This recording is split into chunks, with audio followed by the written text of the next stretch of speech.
Yeah! Jesus Christ, sorry, y'all. I'm a little under the weather. Nothing crazy, though. But, yo, welcome to another edition of Wrestling with Watts, and I'm Watts. Hope everybody's doing good. Hope you're not hungover too much from Super Bowl weekend. Super Bowl, my Seahawks. We won a second one. Redemption arc, 11 years in the making. Truth be told, when that happened, when they passed the ball on a 1 yard line, I truthfully fell out of love with football. Like, after that, I fell out of love with football because it was obvious that it was a lot of politics behind it. Now, there's politics behind pretty much everything that's operational or anything that's a business, because the NFL is a business at the end of the day. But when you got the most dominant running back in the league in your backfield and you don't run the ball on the 1 yard line, what does that tell you? We could have had three, and we could have went back to back. But that's neither here nor there. We're here to talk about wrestling. I hope everybody's good, and I hope everybody's mental health is good. Physical health, that goes hand in hand. It's cold as hell outside, but still take a walk. Or just be productive, man. Be productive. But today I want to talk about Bron Breakker. And I want to talk about the fact that Bron Breakker should have never joined the Vision. Like, they should have never paired him with the Vision. I see what they were trying to do, but if you ask me, Bron Breakker had enough momentum to stay on his own. And he probably would have gotten over a lot quicker with the fans if he was on his own, because it looked like they were aiming towards turning him babyface before WrestleMania and before he joined Seth Rollins and Paul Heyman and stuff like that. Like, it looked good on paper. You got Bron Breakker, the future, running with Seth Rollins, and you got Bronson Reed.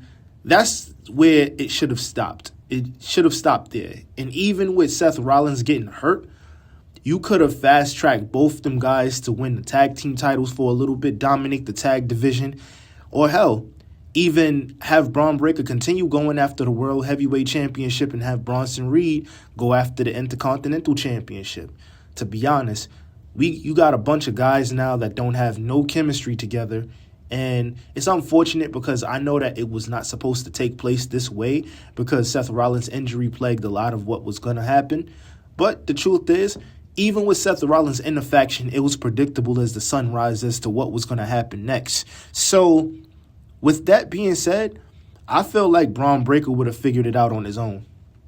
And if you wanted to go the route of having him have a manager, it should have just been Bron Breakker. If we do the semantics here and we look at the statistics, I'm going to be real with you. Seth Rollins did not need a faction to get his point across.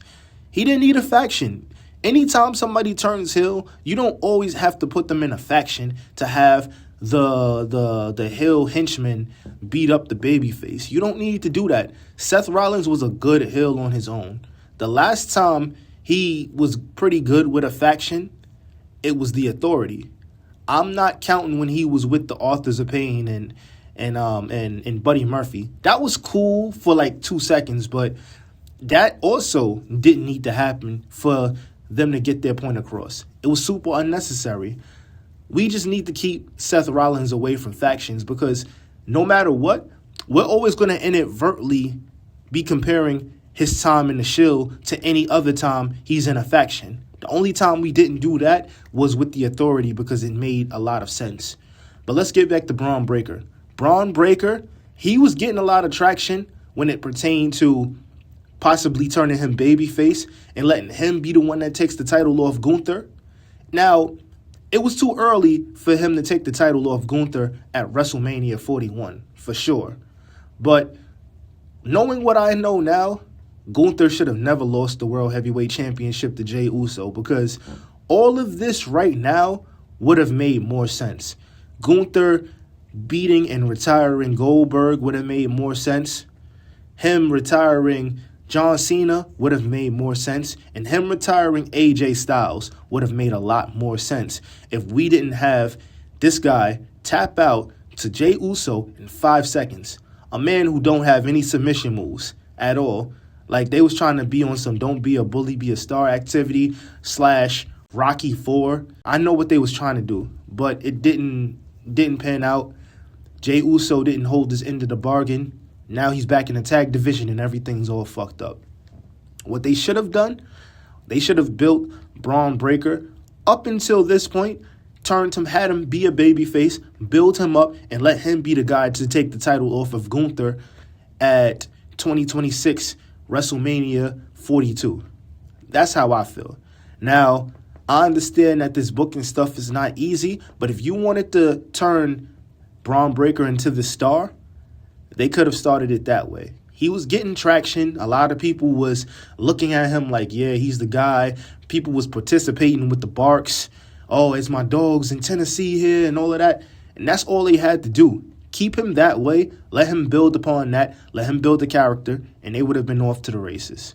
And on top of that, I don't know if you guys remember, but they were low-key teasing Gunther versus Bron Breakker for the title. Because every time they walked into each other or bumped into each other, it would be a stare down. And then Bron Breakker will look at the world title and kind of be like, yo, maybe not now, but I'm coming for that championship. So just know.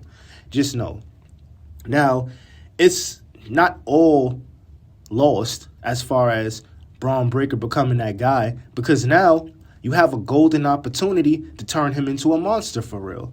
If you think about this, the fact that he's injured right now and he had surgery for a hernia, they could flip this into Bron Breakker coming back and getting a huge pop. That can happen because they have no choice but to make him a monstrous heel at this point. You got eliminated first from the Royal Rumble, and you're enraged. You're in this beef with Adam Pearce and all of this stuff. You have no choice but to sit him on the bench for a little second and let him, let the people miss him for a little bit. Let the people miss him for a little bit, and then you'll have a main event level or caliber guy, upper mid-card guy, because they're going to be happy to see him. They're going to be happy about that explosive spear. Hell, even let him beat up the Vision. I don't know where they're going to go with this, especially with Seth Rollins possibly coming back. And then you have Logan Paul possibly being the mole, because everybody thought that it was going to be Austin Theory, but it's looking like it might be Logan Paul. Who knows? Overall, they have a way to redeem themselves and revitalize Bron Breakker in the interest. We'll see, though. I don't know. I don't like getting too excited about none of this stuff. WrestleMania season is upon us officially. Elimination Chamber is up next. The qualifying matches is already taking place to see who's going to face Drew McIntyre for that championship at WrestleMania. We got a lot of things on the horizon. We'll see what's up. Let me know what you guys think in the comment section below. Was the Vision the worst thing to happen to Bron Breakker, or was it circumstantial? Do you think that he should have ever joined it? Let me know in the comment section below, y'all. I'm out. Peace.